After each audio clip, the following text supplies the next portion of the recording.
welcome to a brand new edition of the WION VOA co-production. I am Molly Gambhir. Our top focus in this broadcast remains on the worsening security situation in Afghanistan. As the Taliban continue to make territorial gains, the United States is deploying 3,000 US troops to the airport in Kabul to help evacuate the American embassy in Afghanistan. As VOA's senior diplomatic correspondent Cindy Sain reports, some observers are drawing comparisons to the US evacuating its citizens from Vietnam on the 30th of April 1975. With the Taliban taking over more provincial capitals each day this week as Afghan security forces surrender, the U.S. State Department made this announcement Thursday.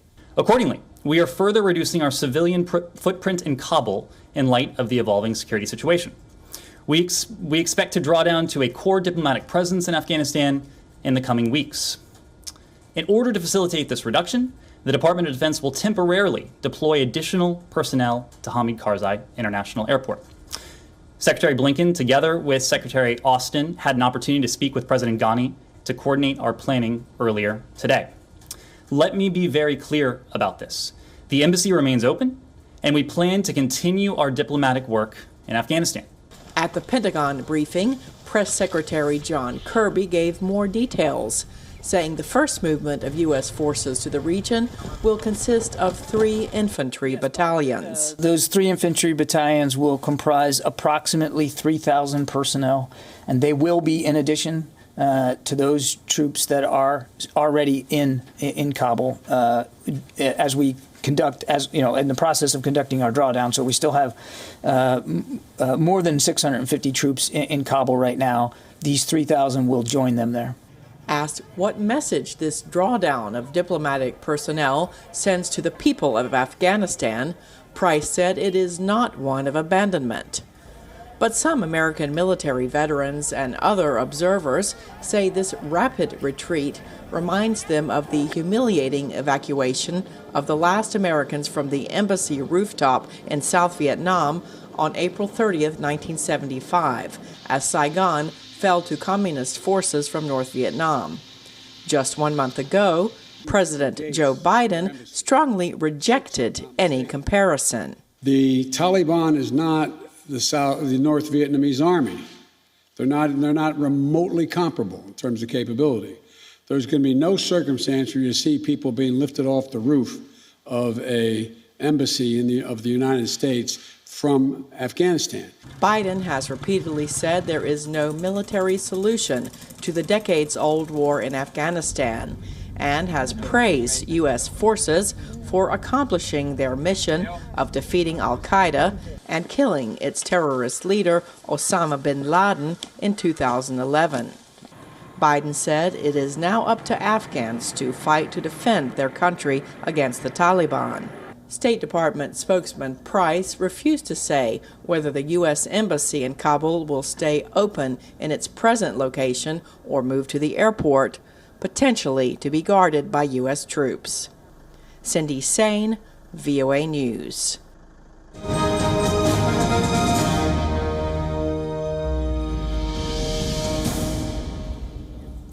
And to talk more about these developments, joining us on the broadcast is Voice of America correspondent Amy Hybels in Washington.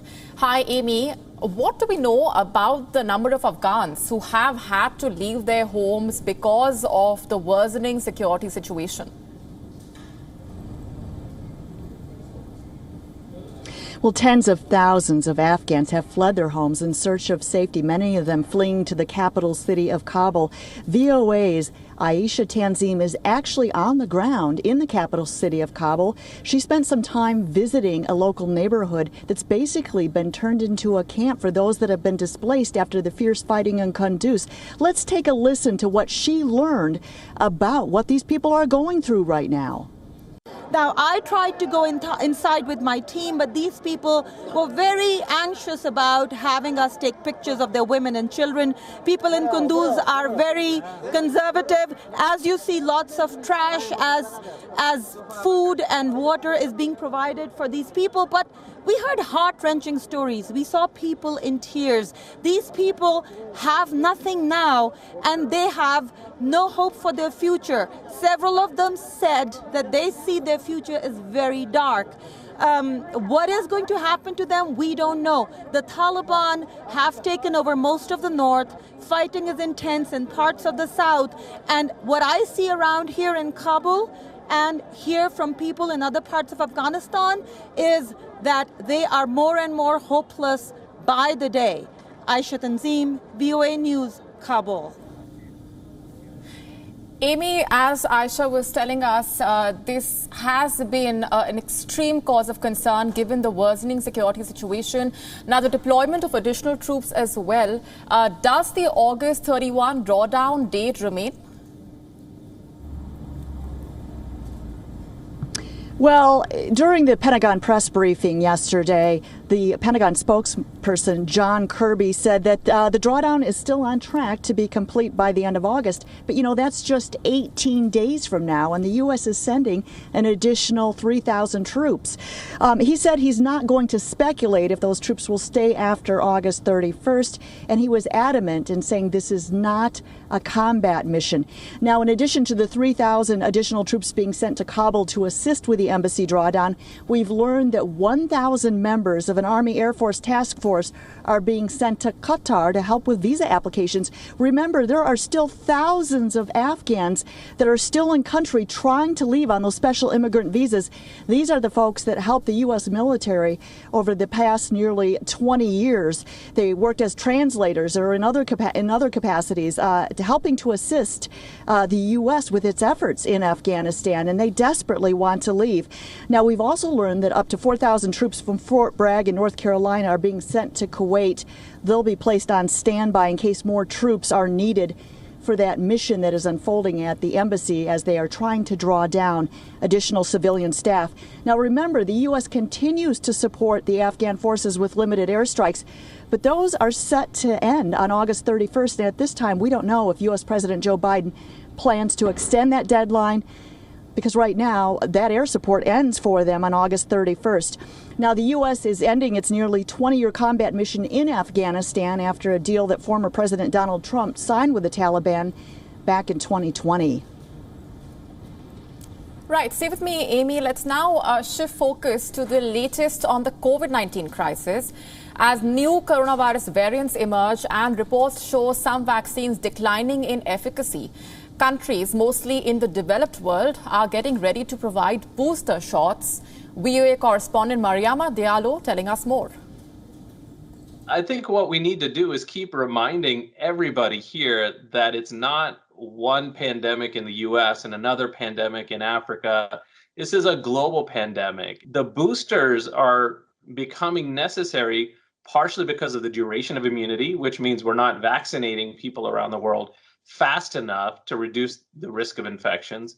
And secondly, because of new variants that are emerging. Last month, Pfizer put in a request to the U.S. Food and Drug Administration to authorize the booster dose of its COVID-19 vaccine as soon as possible. That was based on evidence that showed an erosion on the vaccine's efficacy after 6 months, as well as reduced efficacy against the highly contagious Delta variant. I think it's important to remember that waning is a downward slope, but that doesn't mean that it goes from 95%, where Pfizer, which I know is the first company to come out and suggest a booster, 95% efficacy against the Alpha variant, and even sustained efficacy against the Delta variant and other variants. That going down doesn't mean that you are no longer protected. Schaffner says he's happy to have boosters approved for use on the shelf, ready to go if needed, but it doesn't look like that's the case quite yet. Well, the Delta variant now accounts for over 90% of new infections in the United States. And although we have had an upsurge of hospitalizations, they're almost all in unvaccinated persons. So that means that the vaccines are really working against Delta.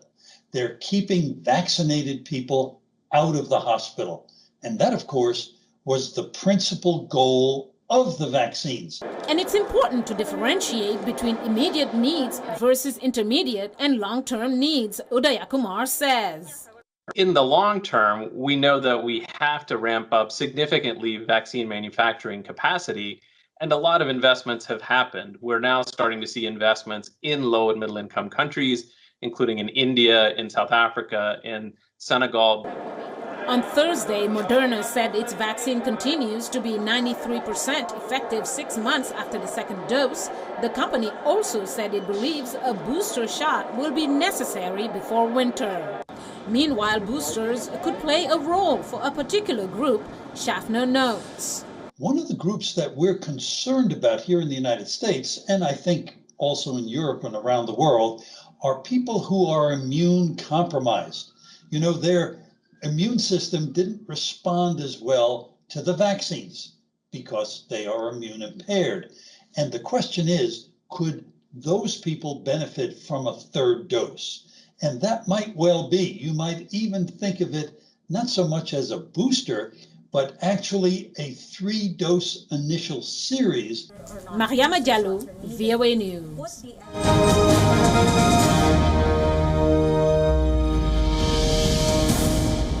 And going back across to Voice of America correspondent Amy Hybels in Washington. Amy, the U.S. Food and Drug Administration has decided to authorize a third shot of the COVID-19 vaccine for those with weakened immune systems. What more can you share with us about this development? Well, sure, Molly. This is really exciting news here in the U.S. as this impacts people that are immune compromised. We're talking about people that are organ transplant recipients and people that are going through cancer treatment. Now, while the director of the U.S. Centers for Disease Control and Prevention, Dr. Rochelle Walensky, says this impacts less than 3% of adults here in the U.S., it's a big deal if you're in that group, if you're in that 3%, especially with the increased transmissibility of that Delta variant that is responsible for most of the coronavirus cases we're seeing in the U.S. right now. Now, the CDC's Advisory Committee on Immunization Practices is scheduled to meet today, and they are expected to formally recommend these shots. Dr. Anthony Fauci, the Biden administration's top infectious disease official, says they don't believe that others who are not immune compromised need the additional shot at this time. But he said that they're certainly preparing to move in that direction if the data indicates they need to do so. Right. The U.S. state of California, Amy, is the first in the country now to require school teachers to be vaccinated against COVID-19. Tell us more about where the rest of the states stand at this point when it comes to this regulation. Well, sure. This week, California's Democratic governor Gavin Newsom announced that all teachers and staff in all public and private schools in the entire state of California need to be vaccinated or they'll have to undergo weekly testing. This could be precedent setting as this impacts about 800,000 employees in the state of California. And he was largely able to do this because he got the two largest teachers unions in the state of California on board. They supported this. He already has a mask mandate in place for teachers and students. Now, contrast this with the state of Texas, for example. In Texas, they have a Republican governor, Greg Abbott, that has threatened to sue school districts that violate his saying that you cannot have a mask mandate in place. Unfortunately, what's happened here in the United States, as I'm sure you're well aware, is this debate over masking in schools largely falls along political lines, with Republicans arguing, look, the school district shouldn't have the authority to tell parents what to do when it comes to whether their kids should wear a mask in school or not. So it's really turned into a political issue. And remember that the CDC has recommended that all teachers, students, and staff mask up. That's their recommendation. Amy Hybels, we're leaving it there for the moment. Thanks very much. And with that, it's a wrap on this co-production of WION VOA.